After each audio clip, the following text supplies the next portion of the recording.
welcome back to my channel and happy holidays. Today we are going to do part 2 of unique ways to use pattern paper for the holidays. So here I'm just picking out of some patterns I have left in the paper pack. Now I never realized it was so hard to draw a equal triangle. I'm making Christmas trees. I'm sure some of you guessed that.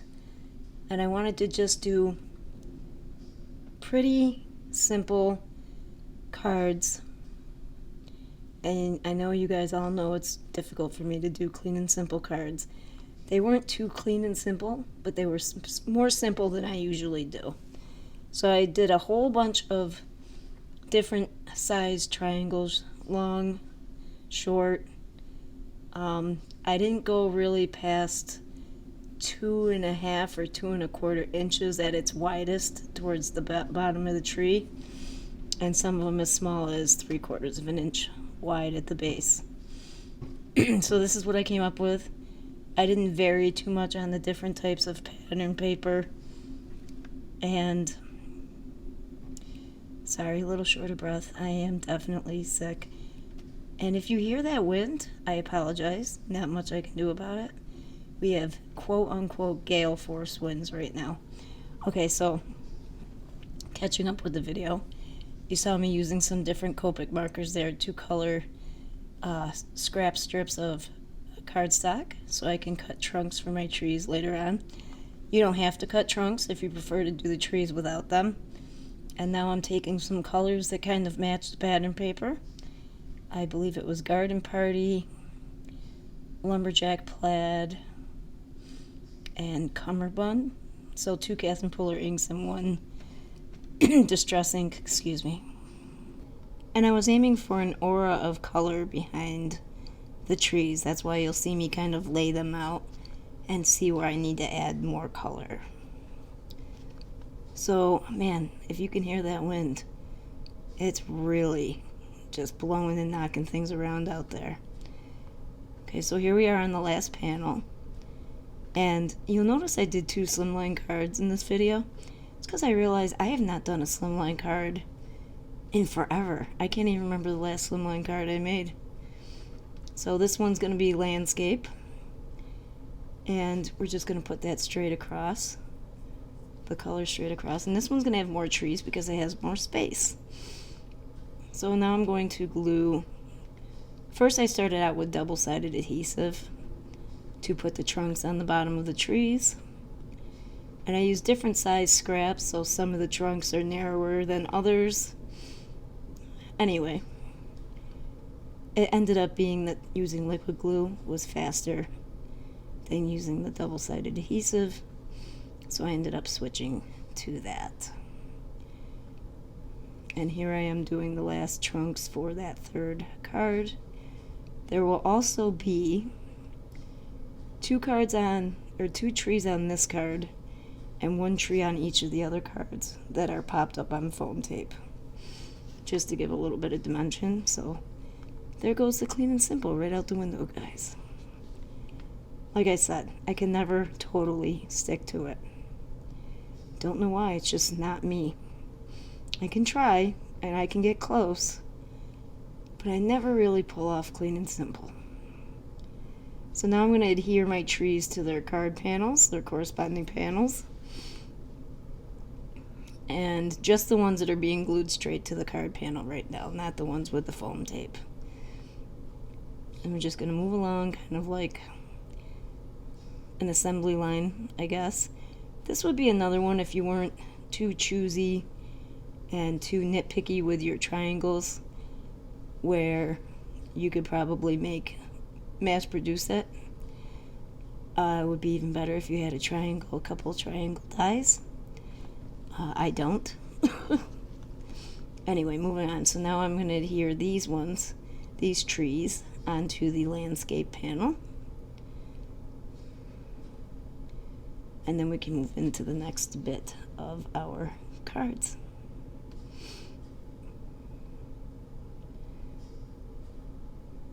I was actually recording and my microphone died. Yes, very frustrating.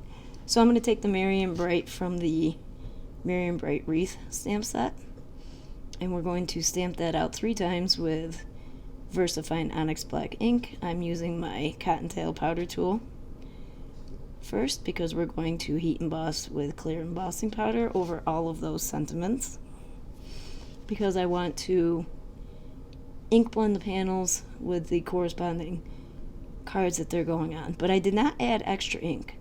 I took the brushes that I used to ink blend on those card panels and just used what was left when I ink blended it onto the sentiment strips. See, these will all be cut out with the same sentiment strip, and it's rounded around the corners. Perfect size strip for that sentiment. I did go ahead and put double-sided adhesive around all 4 edges of every card panel, but I put glue in the center. And now we're just going to line those up and adhere them to their card bases.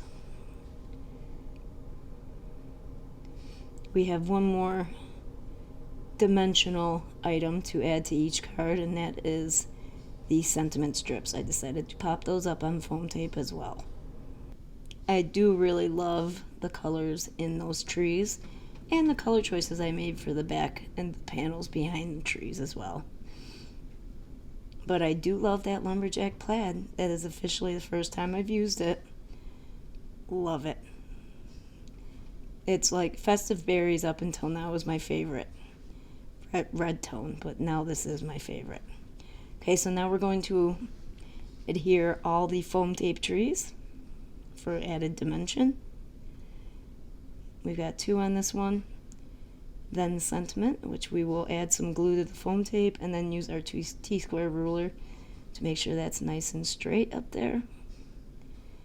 And I put it where I put it, say that 3 times fast, on that panel because there was a little bit of smudge from glue at the tip of my tree. So I had to cover that up. Now we're going to adhere that foam tree there, or that foam tape tree, and the sentiment I decided to put right up in the white space, and I like the way it looks up there. I also had decided or debated over embellishing, and did it, guys. Broke down and did it. Another point against clean and simple, I know. And there's our last foam tape tree, and our last sentiment. And you see that tree off to the right there. I was fiddling with the idea of putting another tree on there and decided against it. Let me know in the comments below if you would have added that 4th tree to the green card. And here are all 3 cards with their added embellishments. And we have one more fun, unique idea for pattern paper coming right up. So unfortunately, I did not leave myself 2 of the same type of pattern paper. I mean, they're the same type. They're just not the same colors, which is fine. You guys will see how to put it together, and that's all that matters. So we're going to take 2 6x6 pieces of pattern paper. You're going to score the 2 sides and the bottom at 1 3/8, and then the top at 3/4 of an inch. And you're going to do that for both pieces of pattern paper. So 1 3/8 for both sides and the bottom, 3/4 of an inch for the top. So here I'm showing you the folded or the scored pieces. Now we're going to go ahead and reinforce all those score lines with our bone folder. Can anybody guess what we're making yet?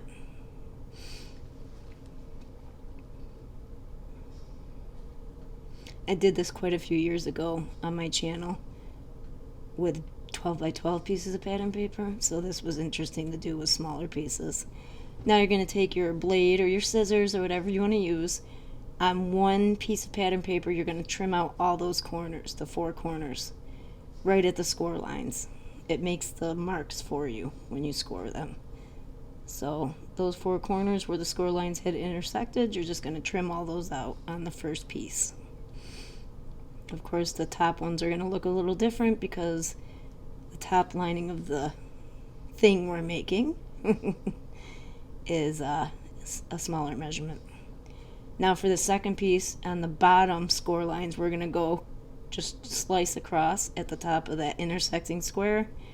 And for the top of the bag, you're going to slice vertical at the top of the bag. Now we're going to glue that top. Oh, I just gave away what it was. Darn it. You're going to glue that top flap down on both pieces. Yes, we're making a miniature gift bag, okay? Did any of you guess what it was before I gave up the answer? Let me know in the comments below. Now we're going to glue the bottom of the bag to the bottom of the other side of the bag. Just like so. And I'm burnishing all that together with my bone folder as I glue. You could use double-sided adhesive as well. I have in fact done that. But the glue makes it easier to maneuver stuff around into the right position. Now you're going to put glue on both those flaps in the middle, which is going to become the bottom of the bag. And you're going to glue first one side and then the other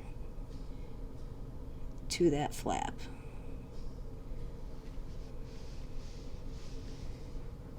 And both those sides from the same side of the same bag side.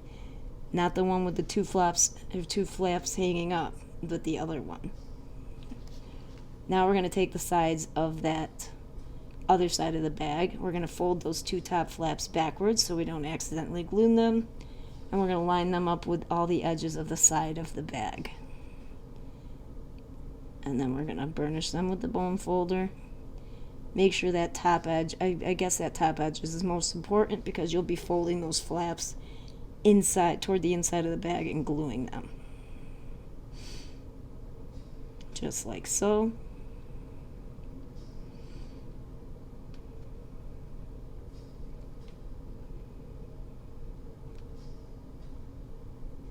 And now we're going to put a handle on. So I took my little mini ruler here, and it's a 1/2 inch wide. So I just lined up that top edge with the top edge of my bag on the inside and measured 1 inch in from each edge of the bag and did that on both long sides of the bag. So we have 4 dots here, 4 marked measurements. I'm going to go in with my round hole punch and try to center those dots into the center of my hole punch. 1 punch for each dot. Now you can use anything you want here: twine, embroidery thread, ribbon, wide ribbon, thin ribbon. You can save the handles on old gift bags and trim them down. You can do whatever you want. I'm using ribbon, pink, I forget what this stuff is called, but it's got those little loops on the side of the ribbon. I'm knotting it so it doesn't go through the holes that I've punched. And I had cut my string too short, so I had to start again.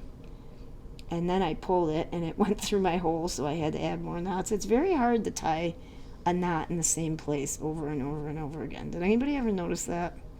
I always struggle with that. But there we go, and they actually ended up being the same height, my handles. I was very proud of myself. And it's big. This bag is big enough to fit a full-size Distress ink pad and a refill. That's it for today's video, guys. I have some photos coming up here. Don't forget to sign up for the Rabbit Hole Designs email. That way you can be aware of all new releases and maybe some surprise sales here and there. Also, you can check out the Rabbit Hole Designs in the Facebook group, Rabbit Hole Designs fan page. And you can also check out the Rabbit Hole Designs on Instagram, where the brand ambassadors have inspiration almost every single day of every month. We will see you guys in the next video. Don't forget to hit like and subscribe if you like what you saw here today. And we'll see you next time. Bye-bye for now, guys.